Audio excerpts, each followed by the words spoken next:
Hey everybody, Coach Brian here. Welcome to another edition of 5 Fantastic Minutes. Hope you had a great weekend. Let's get this Monday morning kicked off right. We're going to be talking about the bike shade effect. This is actually an upcoming podcast, doctors, to listen to. And I'm going to talk to you about the psychology of what's called the bike shade effect. The bike shade effect is all about how we as humans focus on very trivial issues, and this actually gets worse whenever we have groups. So you're together at a weekly meeting with your team as an example. We'll use that today. And inevitably, these situations arise that put the pause button and the brake button on success, on progress, because of these trivial issues. And I'll give you an example. This happens a lot, and it happens in all industries, but before I got into healthcare, I've never seen it like I do in healthcare, is these what-if scenarios. We're working on something right now, doctors, you know this transforming our OBS and just doing different things. And Mark Olson, Dr. Mark Olson, shout out to you. You're really the first one to grab this and just roll with it. It's not perfect. You know that. There's going to be problems that arise. You know that. But you're doing it. All the what ifs and the what if this happens and what if the patient says this and what if they think this, those are the things that inevitably are the bike shade effect. And there's really cool, if you look this up, really cool psychology around this. And Mark Zuckerberg, as crazy as a person as I happen to think he is, obviously you can't argue his success. And one of the things he says very often, it's something I've adopted in my entrepreneur career, is done is better than perfect.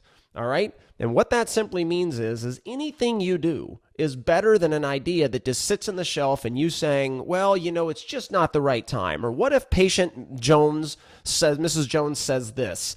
And you come up with all of these reasons why you can't do it, right? Instead of focusing on the 99.9% of the reasons or the things on why you can. Be a doer as an organization. You as an entrepreneur, as a small business owner, will always win whenever you implement fast. Done is better than perfect. You're never going to be perfect. And I think there's a disconnect clinically versus non-clinically. As clinicians, hey, from a patient's perspective, nothing do we want more than a clinician that's obsessed with perfection.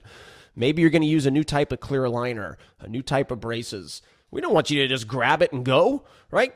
Perfect it, study it, get some CE on it, maybe test it on a family member or something or an employee. Make sure you perfect that. But guys, your business is never going to be that way. It's never going to be perfect. And the more perfect you try to make it, it gives your competition, air quotes, as you know how I feel about the competition word, it gives them an advantage because first to market wins. Take your ideas. Go do them. Who cares if a patient gets upset? Or who cares if a patient gives you an objection you don't know how to handle? Who cares? Because you can take the things that come up from implementing new ideas fast and you can improve them. You can use your weekly meetings to practice on how to handle the situation better. But don't fall for the bike shade effect of getting together and talking about trivial things that put the brakes on progress. Hit that accelerator button. Be the practice that says, hey, we got a good idea from an event. We got a good idea from new patient group. We got a good idea from a team member. Boom, and implement that baby fast. And when problems arise, you talk about them and you fix them. But I guarantee any idea that you implement, 99% of the patients are going to be cool with it. But you want to worry about the 1%? Bike shade effect. And it trivializes and gets worse the bigger the team that you have, okay? Focus on implementation. Don't worry about the trivial things. You can't control them, but you sure can fix them by role-playing and practicing and discussing them as they arise. Be an implementer. Have a great week, everybody. Bye-bye.